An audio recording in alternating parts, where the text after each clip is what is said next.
আসসালামু আলাইকুম বন্ধুরা, আজকে যে বাচ্চাটা দেখাবো এটা হচ্ছে আমার যে লাস্ট বাজে মেরে ওর দুইও পা ভেঙে দিয়েছিল সেই বাচ্চাটা। তো বর্তমানে পরিস্থিতি দেখাই, ওর ভাইটালিটি খুবই মারাত্মক এবং ও খুবই শক্তিশালী এবং শর্টফটে একটা বাচ্চা।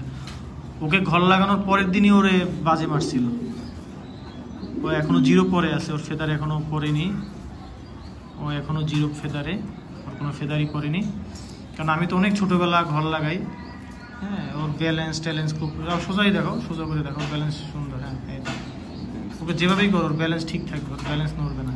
আচ্ছা, ওর এইটা দেখো তো, পাটা দেখাও, ওর পায়ের অবস্থাটা দেখাও। ওই ছেলের পাটা দুই পা ভেঙে ফেলছিল বাজে। এই যে রক্ত, গোসল করলে হয়তো রক্ত চলে যাবে।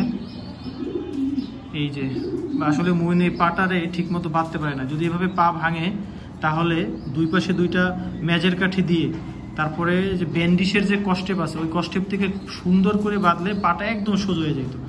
ও করছে কি, কস্টেপ দিয়া মানে এই যে কি বলে তারের যে কস্টেপ বা আমরা যে বলে যে কস্টেপ মারি সেই কস্টেপ দিয়ে পেঁচাইছে মোটামুটি করে, ঠিক মতো হয় নাই, লুজ হয়েছে, পাটা গিল্ট হয়ে গেছে। যে এই সাইডের পাটা কিন্তু সোজাই আছে, কারণ এটা যেহেতু ট্যাগ ছিল, ট্যাগের একটা সাপোর্ট ছিল, এই কারণে এটা কিন্তু গিল্ট হয় না। আর ট্যাগটা এখন হালকা ঘুরে। হ্যাঁ, ট্যাগটা এখন হালকা ঘুরে। তো মোটামুটি বোঝা যাচ্ছে যে সমস্যা ইয়ং বডি রিং এটা। হ্যাঁ, আর এইটা আর বুকের আঁচড়টা দেখো, ওর বুকে একটা আঁচড় আছে। বুকে একটা আঁচড় আছে, এই যে নখের আঁচড়, এই যে নখের আঁচড়, ওটার উপরে ওই পড়ছে। তবে বাজে মারলে আর একটা সুবিধা আছে কি জানেন, বাজে মারলে কবুতর কিন্তু ইনফেকশন হয় না। বাজে মারলে কবুতরকে কিছুই দিতে হবে না, একদম ন্যাচারালি রেখে দিবে। যদি বেশি পরিমাণ ফারে সেলাই টেলাই করলে ঠিক হয়ে যায়। বাজে মারলে এটা সুবিধা। এটা কিন্তু পুরো পিং মাছের, এবং দেখে মাছের ভাইব্রেশন দেখায়, এই যে ভাইব্রেশন দেখা যাচ্ছে, দেখছেন? খুবই কোয়ালিটিফুল কবুতর। মানে আমার এত ভালো লাগে বাচ্চাটাকে যে ও মানে জিরো পরের বাচ্চা, ওকে ঘর লাগানোর একদিন পরেই ওকে মানে ঘর লাগানো শেষ, একদিন উড়েছি, তারপরের দিন ওরে বাজে অ্যাটাক করছে। সেখান থেকেও আবার টাইম মতোই বাসা চলে আসছে। আর একটা বাচ্চা আসতেই পারে না এবং ওটা এখনও আসে নাই, তার মানে ওটাকে খেয়ে ফেলছে। হ্যাঁ, আর ওকে ধরতে পারে নাই। তো আমি মনে হচ্ছে যে এই কবুতরটাকে নেক্সট টাইম ও বাস দেখলে এমন দৌড় দিবে। আচ্ছা, এটার মা হচ্ছে এই মাটাকে দেখো, ওটা মাছ আমাদের ঘরের এইজ বাট, রাখো, উপরে উঠে দিবা, উপরে উঠে দিবা, আর একদিন রেস্ট হয়, তারপর আর এক দুই দিনের পরে উঠে আসবে, আর 2-1 দিন পরে উপরে উঠে, আর একটু বডিটা ওর সুস্থ ফ্রেশ হোক, সবে ওর রিকভারিতে দিকে যাচ্ছে। ওকে রাখো। ওর বাপ মাটাকে দেখাই আমরা। ওর মা হচ্ছে আমাদের ঘরেরই রেজাল্ট করা, সুপার রেজাল্ট করা একটা মাদি। 4টা রেসে ফার্স্ট হয়েছে, থার্ড 11, ব্যাক টু ব্যাক 4 রেসে 4 রেজাল্ট। এবং খুবই এগ্রেসিভ মাদি। 1900 বাচ্চা আছে মাদিটা, ছোট সাইজের। ওর বাচ্চা খাওয়াচ্ছেও। এটা হচ্ছে ওর মা। ওর বাবা মা দুইটাই আমার ঘরের। 155-639 এটা হচ্ছে আমাদের ঘরে সুপার রিজবার্ড, ফার্স্ট থার্ড 11। আর ফেদারের কম্বিনেশন, ফেদারের স্টাইল খুবই ফার্স্ট ক্লাস।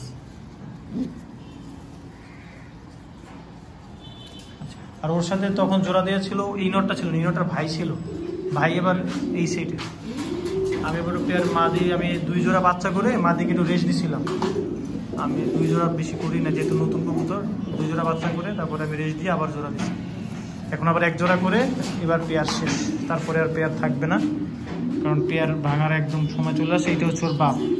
এই নটটা নিজে 10 হওয়া না, ওর ভাই হচ্ছে ন্যাশনাল এক্সপার্ট হওয়া, আর এক ভাই হলো 6 হওয়া। ও 10 হওয়া ছড়া আরও রেজাল্ট আছে ওর। মোট মনে হয় গোসল করাইছি আজকে এই নটটা, মানে ব্রিডিং কবুতরগুলোকে আমি, এর জন্য একটু ভিজে। হ্যাঁ, এটা হচ্ছে ওর বাপ, খুব সুপার। এবং আমার এই ব্রিডিং কবুতরগুলো এখানে পেয়ার সব মোটামুটি ভেঙে দিছি, কিছু বাচ্চা আছে। আর এইখানে এই অল্প কয়েকটা পেয়ার আছে এবং এগুলো বাচ্চা হবে, আস্তে আস্তে পেয়ার ভেঙে দিব। এবং আপনারা এখন আস্তে আস্তে পেয়ার ভেঙে দিতে পারেন, কারণ এবার মোল্টিং কিন্তু আগে আসবে। মৌসুমি বায়ু এবার আগে প্রবাহিত হবে। হ্যাঁ, যেটা আবহাওয়া বার্তায় যেটা বলছে, তো সেক্ষেত্রে মোল্টিং আগে চলে আসবে। তো আপনার আগে রেস্ট দিলে কিন্তু একটা বেনিফিট পাবেন, আবার আগে জোড়া দিতে পারবেন। আর যাদের ফ্লাইংয়ে পুরন কবুতর আছে তারা চাইলে মোল্টিংয়ে নিয়ে আসতে পারেন, কবুতর কিন্তু মোল্টিংয়ে চলে আসবে। মোল্টিংয়ের খাবার দিয়ে এবং মোল্টিংয়ের অনেকে ন্যাচারালি আশা করি চলে আসবে। বৃষ্টি পড়লে বৃষ্টিতে ভিজা খাইলেই চলে আসবে। তো এই শর্ট ভিডিওটা দেখালাম। আর বাজের আরেকটা টিপস হলো, বাজে যদি কবুতরকে থাবা মারে বা কোনো হয় তাহলে কিন্তু কোনো ইনফেকশন হয় না। তো সেক্ষেত্রে বাজে অ্যাটাক করলে কবুতরকে কোনো মেডিসিন বা কিছু দিতে হয় না, নর্মালি কবুতর মাশাআল্লাহ ঠিক হয়ে যায়। এটা আমি দেখেছি, এখানে কোনো ধরনের মেডিসিন বা সাপ্লিমেন্ট মানে কোনো ধরনের অ্যান্টিবায়োটিক দেওয়ার প্রয়োজন নেই। আর বাস থেকে আসলে বাঁচার কোনো ওয়ে আমার জানা নাই। অনেকে কবুতরের ফেদারে রং মেখে দেয়, যেটা কতটা কার্যকর আমি জানি না। তবে আমি একটা জিনিস মনে করি যে আপনার কবুতর যখন বাজে অ্যাটাক করা শুরু করবে তখন আসলে আপনি যদি পারেন ওই টাইমটা কবুতর না ছেড়ে 3-4 দিন না ছাড়ার পরে আবার ছাড়লে তখন বাজের অ্যাটাকটা কিছুটা কমে, কারণ বাজেরটা নির্দিষ্ট এরিয়া থাকে। আর যদি লফের উপরেই উড়ে তাহলে তার কিছু করার নেই। তো এটা আসলে তেমন একটা কার্যকর না, বললাম আর কি। এটা অনেকে এই টিপসটা ফলো করে একটু সাকসেস হয়েছে। আমি যদি নিজে এই টিপসটা ফলো করি নাই, শোনার কথাই বললাম, আপনারা দেখতে পারেন এটা আসলে কতটা কার্যকর হয় আর কি। আর দিন শেষে আসলে এটা হলো ওদের রিজিক, আল্লাহ যদি লেখা রাখে ওদের সেটা ওরা খাবে, ওদের তো আসলে স্বীকার করি ওরা খাবে। এখানে এত মানে মন খারাপ করারও কিছু নেই, এই আর কি। আচ্ছা মুইন, আর একটা জিনিস দেখাবো, ত্রিপুল একটা নটটা ধরো তো, দরজাটা চাপো। একটা ভিউয়ার্স বিডিং ফেদার সম্পর্কে জানতে চাইছে।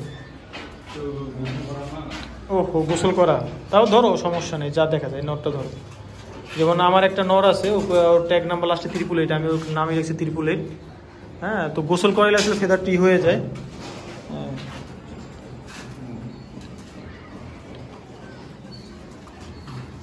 এই নটটা, আচ্ছা নটটাকে সুন্দর করে দেখাও, নটের ট্যাগ নাম্বার যে চোরে চুরি করার সময় রং মেখে দিছিল। তো এই নটটা আসলে খুবই একটা প্রুভেন কবুতর। হ্যাঁ, ওর নিজেও 10% একটা রেজাল্ট আছে, বাট ওর বাচ্চা কাচ্চা অনেক রেজাল্ট করা, 3rd 4th সহ আরও অনেক রেজাল্ট করা। তো প্রতি বছরই ওর বাচ্চা টপ 20 রেজাল্ট করে। তো ওর ফেদারে আমি ওর বিডিং ফেদারটা দেখাই।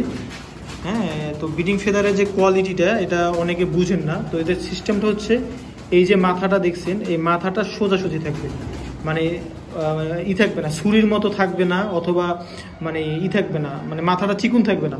মাথাটা থাকবে 4টা ফেদার থাকে এখানে, দেখো এই যে 4টা ফেদার, 1 2 3 4, এই 4টা ফেদার থাকবে।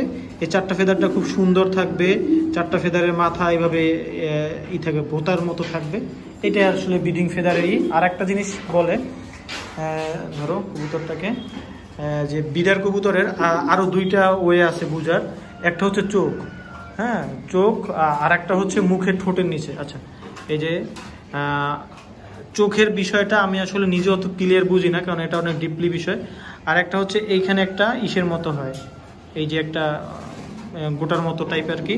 তো এটা একটা বিডার কবুতরে থাকে। তো যদিও নটটা নাক ফুলা, ঠোঁট খাটো, তো ভাবতে পারেন যে এই কারণে হয়তো এটা হয়েছে না। যেটা বিডার কবুতরের সেটা এটা হয়, সব কবুতর এটা হয় না, এক সাইডে হয়, কোনোটা 2 সাইডে হয়। যেমন আমারটা মাদি দেখাই, মাদিরও আছে। যেমন সাপোজ তুমি এটা যে কিংকং মাদিটা ধরো, ওর আছে। হ্যাঁ, ওর কিন্তু নাক ফুলা না। আর ব্যালেন্স দেখাবা, ওর ব্যালেন্স খুব সুপার।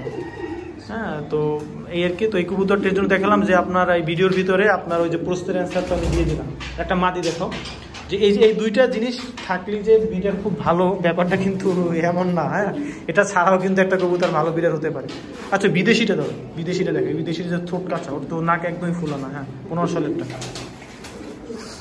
যে আমার একটা বিদেশি কবুতর আছে 15 সালের, 16 সালের। তো ওটা দেখালে খুব ক্লিয়ার বুঝতে পারবেন। হ্যাঁ, যে আসলে এই গোটাটা কত সুন্দর।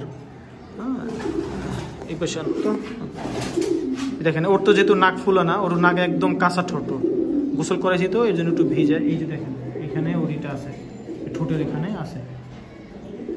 হ্যাঁ, ঠোঁটের এখানে আছে। এটা এক সাইডেও থাকে, অনেক সময় দুই সাইডে না এক সাইডে আছে, ও 2 সাইডে আছে, ও 2 সাইডে আছে। এবং এই মাদিটার বাচ্চা কিন্তু অলরেডি ফার্স্ট প্রাইজ উইন করে, বিদেশে ফার্স্ট। এই পাশেও আছে, দেখছেন এই যে এটা, ওর কিন্তু নাকে টাকে এদিক কোনো ফুল নাই। এই জন্য এই মাদিটা ধরে দেখালাম যে এটা হচ্ছে একটা বিডারের লক্ষণ। কিন্তু কখনোই বলা যাবে না যে আপনার এই যে ফেদারটা দেখায় যে এইটা থাকা মানেই হচ্ছে যে সে খুব ভালো বিডার। আসলে এটা অনেক শর্টফটে কবুতর, ওরও বিডিং ফেদার ভালো। দেখাও তো ফেদারটা, এই যে আসলে এটা দেখানো বড় মুসিবত। আচ্ছা রাখো, তো বিডিং ফেদারের সিস্টেম এইটা আর এইটা, এই 2টা লক্ষণ আমি মোটামুটি বুঝি, বাট এই 2টার উপর ডিপেন্ডেন্ট আমি কখনোই হই না। হ্যাঁ, বাট আপনারা এই 2টা দেখতে পারেন, এই 2টা থাকলে একটা বোঝা যায় যে মোটামুটি হয়তো ভালো হবে। কিন্তু এই 2টা না থাকলেই যে একদম শেষ কবুতর, এটা বিডারই না, ব্যাপারটা এরকমের না। এরকমের ছাড়াও কিন্তু হয়। আমার হুদুদের আছে, ও হুদুদেরও আছে, মানে আমার ম্যাক্সিমাম বিডারেরও যদি এইটা জিনিসটা আছে, হ্যাঁ, কিন্তু এটা না থাকা এটা নাই এরকমের বিড়ালও আমার কাছে আছে, তবে একটু কম সংখ্যায়।